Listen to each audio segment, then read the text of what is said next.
നമ്മുടെ ആരോഗ്യം നാം കഴിക്കുന്ന ഭക്ഷണത്തിന്റെ പോഷക മൂല്യത്തെയും ഗുണമേന്മയും ആശ്രയിച്ചിരിക്കുന്നു. ഭക്ഷണത്തോടൊപ്പം ശാരീരിക വ്യായാമവും ഉറക്കവും ആരോഗ്യ സംരക്ഷണത്തിന് വളരെ അത്യാവശ്യമാണ്. എന്നാൽ ഇന്ന് നിറത്തിനും രുചിക്കും മണത്തിനും വേണ്ടിയുള്ള മായം ചേർക്കൽ വ്യവസായമായി മാറിക്കൊണ്ടിരിക്കുന്നു. മനുഷ്യന്റെ സ്വാർത്ഥതയും ലാഭക്കൊതിയും പണത്തോടുള്ള ആർത്തിയും അപരനെ ഭക്ഷിക്കുവാനുള്ള ആഹാരത്തിൽ പോലും മായം കലർത്തുവാനുള്ള മാനസിക നിലയിലേക്ക് മനുഷ്യ മനസ്സുകൾ എത്തിച്ചേർന്നിരിക്കുന്നു. മായം കലർന്ന ഭക്ഷ്യവസ്തുക്കളുടെ ഉപയോഗം ഭീകരമായ രോഗങ്ങളിലേക്ക് യുവതലമുറയെ കൊണ്ടുചെന്നെത്തിക്കുമെന്ന ചിന്തയാണ് ഞങ്ങളെ ഈ പ്രശ്നത്തിലേക്ക് നയിച്ചത്.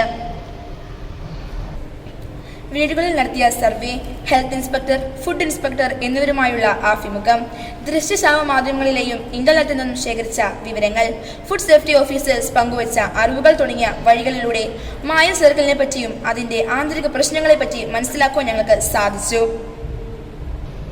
ഈരാറ്റുപേട്ട CHSലെ ഹെൽത്ത് ഇൻസ്പെക്ടർ സർ ജോസ് ജേക്കബിനെ സന്ദർശിക്കുകയും മായം ചേർക്കലിനെ പറ്റിയും അവയുടെ മോശവശങ്ങളെ പറ്റിയും നിത്യോപയോഗ സാധനങ്ങളിൽ മായം എങ്ങനെ എളുപ്പത്തിൽ വീട്ടിൽ തന്നെ കണ്ടെത്താമെന്നും അദ്ദേഹം വിശദീകരിച്ചു.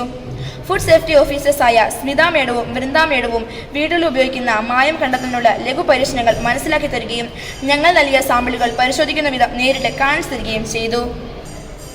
ജീവിതത്തിൽ ഏറ്റവും സംരക്ഷിക്കപ്പെടേണ്ടതും പരിപാലിക്കപ്പെടേണ്ടതുമായ ഒന്നാണ് ഒരു വ്യക്തിയുടെ ആരോഗ്യം. നല്ല ആരോഗ്യത്തോടെ ആയിരിക്കുക എന്നത് ജീവിതത്തിൽ പ്രധാനപ്പെട്ടതാണ്. ഹെൽത്ത് ഈസ് വെൽത്ത് എന്നാണല്ലോ. ആരോഗ്യം സമ്പത്താണെന്നുള്ള പഴമൊഴിയുണ്ട്. ആരോഗ്യമെന്നാൽ രോഗമില്ലാത്ത അവസ്ഥ മാത്രമല്ല, ശാരീരികവും മാനസികവും സാമൂഹികവുമായ സൗഖ്യാവസ്ഥ കൂടിയാണ്.